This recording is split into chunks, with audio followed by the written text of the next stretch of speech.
21 দিন তুমি যা খাবে, তুমি যেভাবে দেখবে, তুমি যা করবে, তুমি যা শিখবে, আমি গ্যারান্টির সাথে বলতে পারি তুমি ঠিক ওই রকম হয়ে যাবে। মানে এটা তোমার অভ্যেস হয়ে যাবে। দেখো, লোহা 21 দিন চুম্বকের সাথে থাকলে চুম্বকের মতো হয়ে যায়, কিন্তু আবার কিছুদিন দূরে থাকলে সে আবার লোহা হয়ে যায়, মানে যেমনটা ছিল তেমন হয়ে যায়। মনে রাখবে, তুমি হচ্ছ তোমার হ্যাবিটের গোলাম, তোমার অভ্যেসের দাস। তোমার হ্যাবিট নিশ্চিত করবে তোমার সাকসেস। নিজেকে একটা প্রোডাক্টের মতো ভাবো। এটা চিন্তা করো যে যদি কোনো গাড়িতে খারাপ তেল যায় তাহলে সে গাড়ি কতদিন চলতে পারে। তুমি তোমার ব্রেনকে যত ভালো জিনিস দেবে তত ভালো ডিসিশন নিতে পারবে তোমার ব্রেন। তোমার হাতে থাকা মোবাইলটাও তো আপডেট নেয় বন্ধু, তাহলে তুমি কেন নিজেকে আপডেট করছো না? কেন নিজের মাইন্ডকে খারাপ অশ্লীল ভিডিওতে ডুবিয়ে রেখেছো? কেন ইনস্টাগ্রাম, নেটফ্লিক্স আর নাটক সিনেমার জগতে তুমি ডুব দিয়েছো?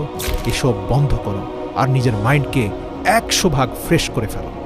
হ্যাঁ, ওই যে বলছিলাম, মেজাজ খারাপ হয়ে যায়, মাথা ব্যথা করে, লক্ষ্য এবং উদ্দেশ্যের দিকে ফোকাস করতে পারছো না, মনোযোগ দিতে পারছো না। এর কারণ কি জানো? তোমার শরীরকে তুমি ভালো খাবার দিচ্ছ না। যত সব জাঙ্ক ফুড, অস্বাস্থ্যকর খাবার তুমি খাচ্ছ। মনে রেখো, খারাপ তেলে যেমন গাড়ি নষ্ট হয়, খারাপ খাদ্যে তোমার শরীর, তোমার মস্তিষ্কের ক্ষমতা নষ্ট হয়। বিশ্বাস করো, মনোযোগ দিতে না পারলে প্রতি সপ্তাহে 4 দিন রুটি খাওয়ার বদলে কাঁচা বাদাম খাও।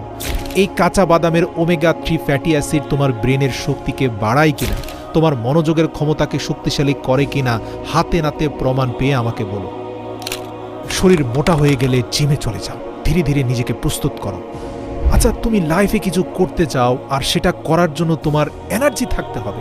তোমার শরীরে যদি এত চর্বি থাকে আর যদি তুমি এত দুর্বল হয়ে যাও, তাহলে তুমি সফলতার ধাপগুলো পার হবে কিভাবে?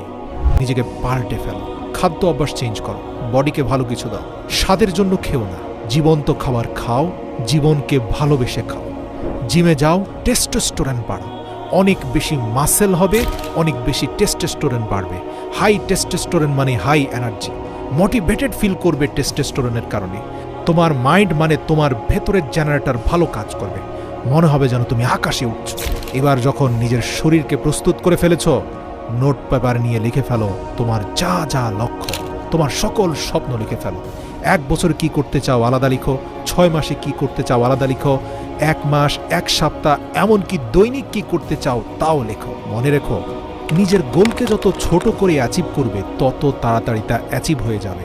আর যত বেশি অ্যাচিভমেন্ট হবে, তোমার আত্মবিশ্বাসের শক্তি তত তীব্র এবং শক্তিশালী হবে। আচ্ছা, ধরো তুমি ফেসবুকে 10 লক্ষ টাকার পণ্য বিক্রি করতে চাও।